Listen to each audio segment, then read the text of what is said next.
धर्म को बनाया धंधा, लालगंज बड़ी दुर्गा मंदिर पर कॉर्पोरेट का कब्जा। मुख्य पुजारी ने खोले कई राज, सोशल मीडिया पर मिलने लगी धमकी।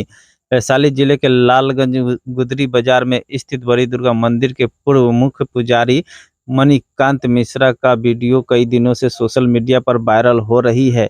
देखिए। जो है नीचे में एक दिन विनोद कुमार पंजियार जी और एक दो आदमी थे उनके साथ जो बियर पी रहे थे जी मंदिर के नीचे किचन में। तो हम उनको जब बोले तो उस बात पर वो हमें बहुत डांटे और दूसरा दिन हमें गाली गलौज करके मंदिर से निकाल दिए। इस वायरल वीडियो के बारे में विस्तृत जानकारी लेने के लिए हमारे संवाददाता मणिकांत बाबा से बात की तो बताया गया कि उस मंदिर पर सिर्फ एक व्यक्ति का कब्जा है। क्या कुछ कहा है, सुनिए। बड़ी दुर्गा मंदिर जी आप मुख्य पुजारी थे जी, किस कारणवश अभी आपने मंदिर को छोड़ दिया है? देखिए हम 2023 में 5 फरवरी को प्राण प्रतिष्ठा के जब हुआ था हम लालगंज में आए थे। विनोद पंजियार जी हमको लालगंज में मुख्य पुजारी के रूप में नियुक्त भी किए थे, लेकिन हम धीरे धीरे रहे, बहुत कुछ हुआ। श्रावण महीना था, संध्या का समय था, मंदिर पे जो है ना एक तरह का धंधा टाइप का है वहाँ पे, ठीक बिजनेस बनाए हुए हैं मंदिर को। वहाँ इंसान का नहीं बल्कि पैसा का कद्र होता है। उसके बाद जो है यही सब हम लोग देख रहे थे, कोई साथ देने वाले नहीं थे, तो हम लोग देख रहे थे धीरे धीरे क्या होता है। अक्षरा सिंह आई, उसमें अक्षरा सिंह के पिताजी और विनोद पंजियार जी किचन में जो है मंदिर के हॉल में बियर पीते हुए देखे। और लोग कितना लोग सवाल किए हैं कि आप कैसे जाने कि बियर है, तो आजकल तो एक छोटा बच्चा भी बता देगा कि बियर है कि क्या है। उसके बाद जो है धीरे धीरे मना किए तो बोले कि सर ये शोभनीय नहीं है मंदिर के प्रांगण में। तो बोले क्या कि ठीक है तुम हमको ज्ञान मत दो, तो हम साइड हो गए। उसके बाद जो है एक दिन का बात है, वो हमारे पिताजी पे श्रावण का लास्ट सोमवारी था। पिताजी मंदिर के प्रांगण में गर्भगृह में थे, तो पिताजी जो है ना मतलब कि कुछ लोग अपना ब्राह्मण को स्वेच्छा से दक्षिणा देता है, लेकिन सुनो उस मंदिर में ब्राह्मण को 1 रुपया नहीं रखना है। लेकिन मंदिर में जो कुछ और कमेटी के लोग हैं वो बोले थे पिताजी को कि आप बुजुर्ग हैं, आप कुछ पैसा रख लीजिएगा अपना जेबी खर्च के लिए, क्योंकि इनको सैलरी नहीं दिया जाता था बल्कि इनको ऐसे ही बुलाया जाता था।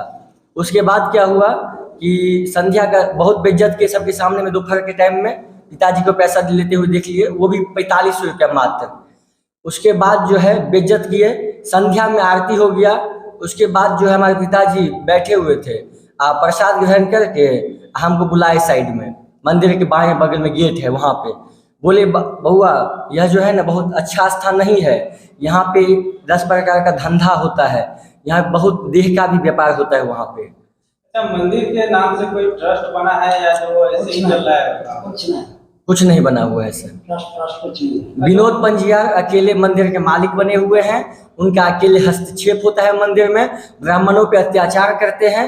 महीना में 5-7 लाख रुपए आता है, 7,000 रुपये महीना ब्राह्मण को वेतन देते हैं। उसके बाद अपने फैमिली से पूरा मंदिर में स्कैनर साटे हुए हैं। दुकान जो है बोलते हैं कि जन कल्याण के लिए मंदिर खुला है, उस दुकान में अपने फैमिली में अपन भाई जो उनका संतोष पंजियार भाई है उनकी पत्नी का स्कैनर साटे हुए हैं, उसके अकाउंट में पैसा जाता है। 2 लाख रुपया मंदिर में महीना में आता है खाली रूम बुकिंग शादी विवाह से। उसके बाद दान पेटी में लाखों रुपया आता है, सब पैसा। दान पेटी की बात की तो दान पेटी किसी पुजारी के सामने या जो कमेटी बनी है उसके? कोई कमेटी मंदिर में नहीं है, 1-2 उन्हीं के आदमी हैं, वो लोग खोलते हैं। जो 30-40 हजार रुपया बढ़ता है, नहीं तो विनोद पंजियार जी अपना झोला में भर के सब पैसा ले जाते हैं। हम लोग आज तक नहीं भूल पा रहे थे, धीरे धीरे देखे घिनता बढ़ी, बार बार मंदिर प्रांगण में दारू सिगरेट ये वो ये सब देखे हम तो घिनता बढ़ गई। हम उस स्थान का त्याग कर दिए, आ गए। उसके बाद हमें लालगंज में देखते थे कहीं पे दोनों भाई में से कोई भी, प्रमोद पंजियार विनोद पंजियार, तो हमको बोलते थे कि तुम अभी तक लालेगंज में हो। वो बहुत लड़का को बोल के हमको खोजने मारने के लिए भेजे हुए थे, लेकिन जिस स्थान पे हैं हम वहाँ कोई आ नहीं सकता है। तो आपने एक आरोप लगाया कि उसमें देह व्यापार भी होता है। जी सही बात है, सही बात है। रूम में अगर माता के साथ खाली देखा सुनी जो होता है तो लड़का लड़के के साथ पूरा दोनों पक्ष का आएगा ना, बल्कि लड़का लड़की तो सिर्फ रूम में नहीं जाएगा। अब माता बाहर में बैठल है और लड़का बेटा बेटी रूम में है, बेटा या माता बाहर में बैठी हुई है और लड़का लड़की रूम में है, तो वहाँ पे तो कुछ ना कुछ गलत होगा। अभी बताया आपने दान पेटी दान पेटी का जो पैसा होता है वो कौन रखता है, इसके बारे में कुछ जानकारी है? जी 30-40 हज़ार रुपये महीना तनख्वाह बटता है और सब पैसा विनोद पंजाब जी रखते हैं। अच्छा, आप एक और भी चीज है कि आपके पिताजी के साथ मारपीट हुई? जी संध्या का समय था, प्रसाद भक्षण करके और हम और हमारे पिताजी वहीं पे प्रांगण मंदिर प्रांगण में खड़े थे। पिताजी बोले कि बाबू ये अच्छा स्थान नहीं है, यहाँ से चलो, यहाँ सम्मान नहीं है किसी भी व्यक्ति का। तो हमारे पिताजी का कंठ दाब दिया। तो बीच में हम थे जो बीच में आ गए तो उनको ढकेल के साइड किए। नहीं रहते तो हमारे पिताजी का वो हत्या कर देते। अब वो उसी कगार पे लगे हुए भी थे कि मणिकांत देखिए हमारे लालगंज में पूजा पाठ अच्छे से, हम अपना बड़ाई नहीं कर रहे हैं, पूजा पाठ सब कुछ अच्छे से हम करा लेते हैं, इतना ज्ञान हमारे पास है। हम वाराणसी में उमराह में आप वैदिक संस्था से ज्ञान लेके आए हुए हैं, 8 साल रहे हैं, इतना ज्ञान है, पूजा पाठ अच्छे से करा लेते हैं। अब आप उस व्यक्ति से क्यों मिले, वहाँ क्यों गए, किस लिए गए, उसका पूजा क्यों करवाए, इतना पैसा क्यों लिए, उसमें से आधा पैसा दान मंदिर को क्यों नहीं दिए? वो तो हमारा काम है ना। हम किसी से नहीं मिलेंगे, कोई हमसे समस्या पूछेगा कि बाबा हमें ये परेशानी है, चोट चपेट लगता है, घर में क्लेश है या रोग बाधा है, तो सब कुछ का हम तो निवारण निकाल के देंगे ना। वो बोलते हैं कि मंदिर गरीब का कल्याण करने के लिए बना है। सिट्ठा है लालगंज में, 6 नंबर वार्ड में पड़ता है, वहाँ पे संजय महतो जी हैं, तो उनका पूरा मुंह में कैंसर हुआ है, तो उनकी बेटी का शादी था, बोले कि फ्री में शादी करवाएंगे। लेकिन जब रात में वो लोग 8-9 बजे पहुंचे तो उनसे भी 6100 रुपया मंदिर में लिया गया। बताइए ये कहाँ का न्याय है? जिस व्यक्ति का कोई कमाने वाला नहीं है, एक पैसा घर में आमदनी का स्रोत नहीं है, उस व्यक्ति से 6100 रुपया ले तब बेटी का शादी करवाए। तो आप मंदिर में ताला लगा दीजिए और मंदिर में अकेले हस्तक्षेप नहीं। जी 6100 रुपया हाँ अपने से मांग, बोले मैनेजर को फोन करके कि पैसा लेके तभी मंदिर में एक राधा देवी है प्रेमगंज की, तो उससे बोले प्रेमगंज हाँ महिला है, तो उससे बोले कि राधा जब तक पैसा नहीं देगा तब तक जयमाला हॉल नहीं खोलना। और सब हम मंदिर में तब तक थे और अभी तक थे, 1 महीना हुआ है मंदिर छोड़े हुए। मंदिर को बिजनेस बना के रखे हुए है, पूरा तरह से अकेले हस्तक्षेप करता है, ब्राह्मण पे अत्याचार करता है, ब्राह्मण पे हाथ उठाया था, उसका कभी जीवन में कल्याण नहीं होगा।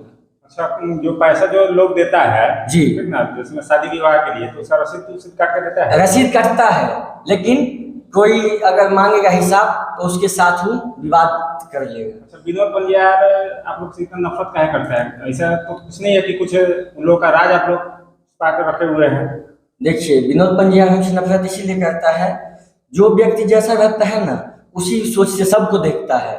अब वो व्यक्ति ऐसा है, अपने पहले उसका सुने होंगे कि लालगंज में चमड़ा का दलाली किया था। 100 बात की एक बात, हम किसी से नहीं डरते हैं, मीडिया के सामने हम खुल के बोल रहे हैं, अगर हमें कुछ हुआ तो उसके भी सहभागीदार वही होंगे। धमकी भी अभी दिया गया। धमकी, हत्या, होली का टाइम था, इस बार होली में रात में हमको बैठा के प्रमोद पंजाब बोले मंदिर के बारे में कहीं कोई बात बोले तो पूरे परिवार का मधुबनी में घुस के पंडौल में आप पूरे परिवार का हत्या कर देंगे, इसलिए हम चुप थे।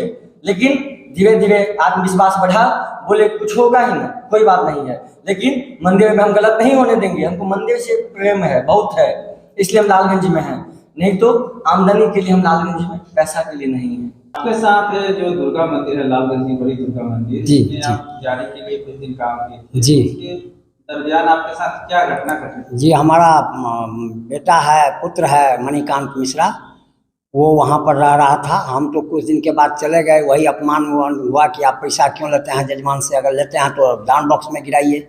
लेकिन जो पैसा पंडित जी को दिया जाता है कि पंडित जी ये मैं आपको दे रहा हूँ, वो भी पैसा उन्होंने कहता था कि आप बक्सा में रखो, आप पैसा नहीं लोगे क्योंकि मैं खाना देता हूँ। तो इसी तरह से एक दिन वही संध्या समय में आरती हो गई थी, प्रसाद लेकर के हम लोग खाने के लिए बाहर गली में गए, तो इसको मणिकांत को हम बोले कि ए बाबू, यहाँ न तुम्हारे पिता का सम्मान हुआ न तुम्हारा सम्मान हो रहा है, यहाँ अपमान ही अपमान हो रहा है, इसलिए मंदिर छोड़ो, चलो और कहीं चलो। तो उसी पर में विनोद पंजाब जी पीछे से आया और हमको जो है सो पूरा ये हाथ बाएं से जो है सो ये कंठ को दाब दिए। अगर मणिकांत वहाँ नहीं होता तो वो मेरे को मार देता।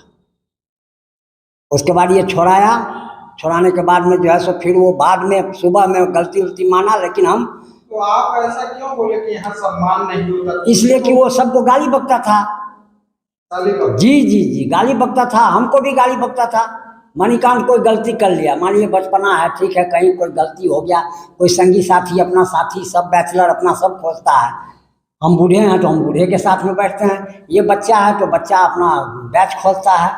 तो उसी के अंतर्गत में ये लोग अफवाह भी फैलाते थे कि ऐसे करता है, फलाना जगह छोरीबाजी करता है, फलाना जगह लड़का सबके साथ ऐसे गुंडा सब जितना है बच्चे लोग लालगंज के उस सब के साथ में संगत है इसका। तो उसके साथ में भी गाला गलौज करता था और मेरे साथ भी गाला गलौज करता था और अभद्र कथा वो बोलता था।